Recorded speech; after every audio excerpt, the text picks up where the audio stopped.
Hey there, my name's Alex Elliot. Just here explaining some pretty peculiar footage that me and a couple of friends shot. What you're watching right now is CCTV footage captured from the UC Davis security cameras.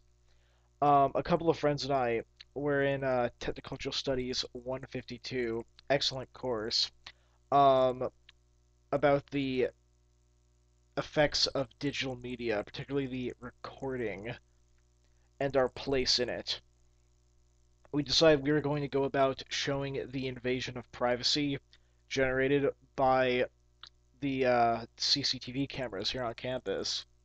We went to several different locations and recorded footage off of the CCTV cameras by hacking them primarily. You'll notice that I'm viewing the CCTV cameras through a browser window, and I'm using actually a VLC media player to just capture my screenshots at a rate of about 60 frames per second. So that might explain the choppiness I'm getting. I don't think the CCTV cameras are recording at nearly that high quality, but that's beside the point. Um, so what you're seeing right now is my friend Kyle and Kendrick running amok, and I'm trying my best to track them on the CCTV cameras right now. We used some oddly enough we found links in the Davis wiki. Yeah, believe it or not, this was in the wiki on how to hijack security cameras. It was actually bombastically easy. You simply just clicked on the link and you could get control of these. And I should mention actually one side effect. If you want to, you're free to try to recreate this, but they closed that loophole after our presentation. So if anything, this had a profound effect on the privacy of UC Davis students. But regardless, right now, Kendrick and Kyle are writing stuff on signs. I'm trying to record it on the signs. We're playing a game with the CCTV recording, trying to expose it and get proof positive that you can be unknowingly recorded in all these locations. What we're doing right now is just trying to really expose and be very liminal about our recording. The goal of this was to make those recording, well, I guess me particularly, but particularly the university staff aware that students are aware of the recording. So it's very Kendrick came up with the concept and he's out there, but I was the camera guy and so I think I did a pretty good job.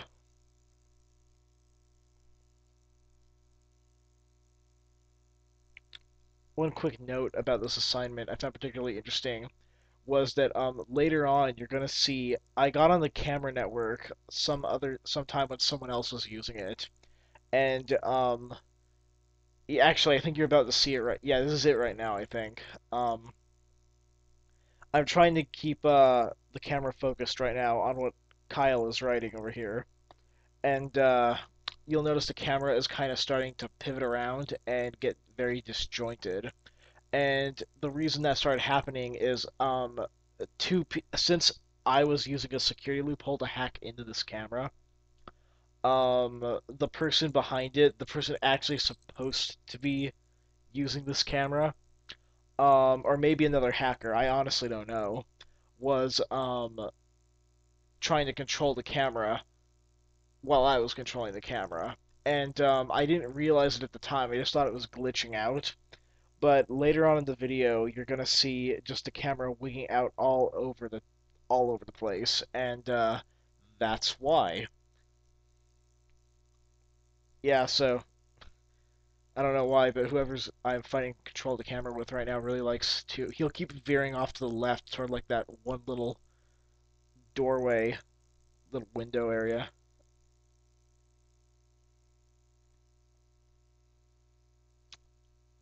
I think he's only letting me control the camera at this point because he's perplexed.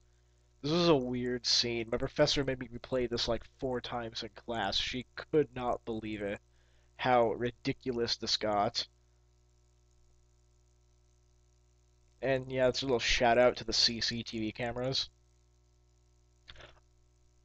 Oh yeah, so yeah, yeah. Now we're in the thick of it. We're fighting over the camera. Um, with whoever this is, some hacker, some UC Davis staff. I don't know, I'm gonna go on a side note here and just kind of explain how we shot this. So I was at my apartment at the time, and I hacked into this and captured all this with a screenshot recording program, which was one of the many functions of VLC Media Player. Love that.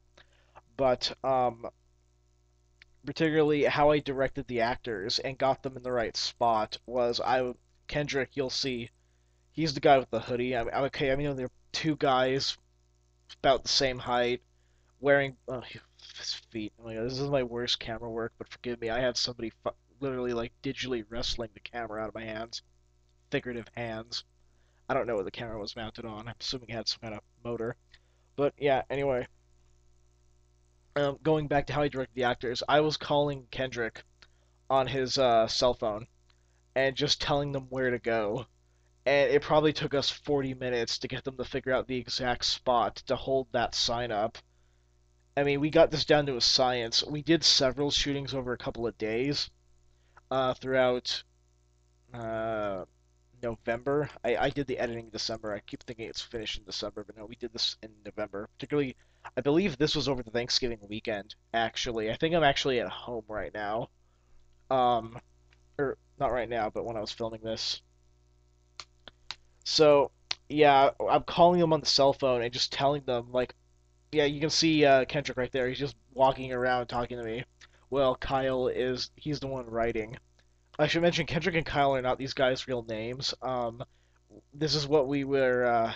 I don't want anyone here getting in trouble.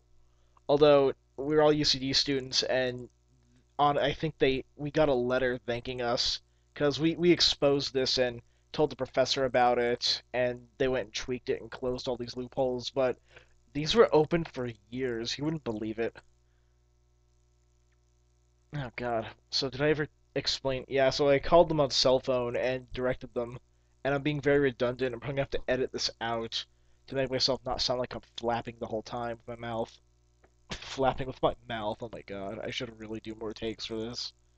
Note to self, rehearse before you start doing a voiceover for a video. Oh my God. I'm gonna put this in our resume. What am I thinking? And of course, it's totally out of focus. I was able to get control. I should say I was able to get control of these cameras, but I could not adjust the focus that well or the white balance. It was overall the footage is just I'm not proud of it. I mean, this is probably the most expensive camera I ever got to use in my my filmmaking career at UC Davis, but eh, it's a shame. It's a shame. I could have done so much better with like this quality of camera. If only. Oh, I should mention this panning shot right here. I'm not controlling this at all. The other guy is we attracted so much attention that he wants to follow them all the way home. And I'm willing to bet as Kendrick and Kyle continue on their path that we're gonna see. I could only record this from one camera, but I'm sure they were followed all the way home. And this ending right here, my hands are off the keyboard. I'm not controlling this at all.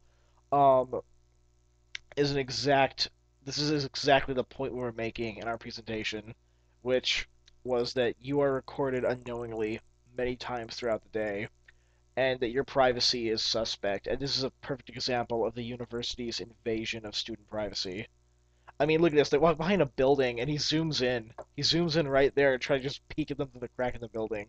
And I mean, yeah, I know we really put ourselves out there as targets, but happens every day in the university campus.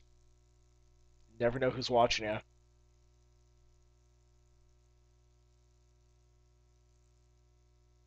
And I think it's frozen on there. I think at this time I was on my phone, and they were wigging out because I told them they were being tracked by whoever's watching them.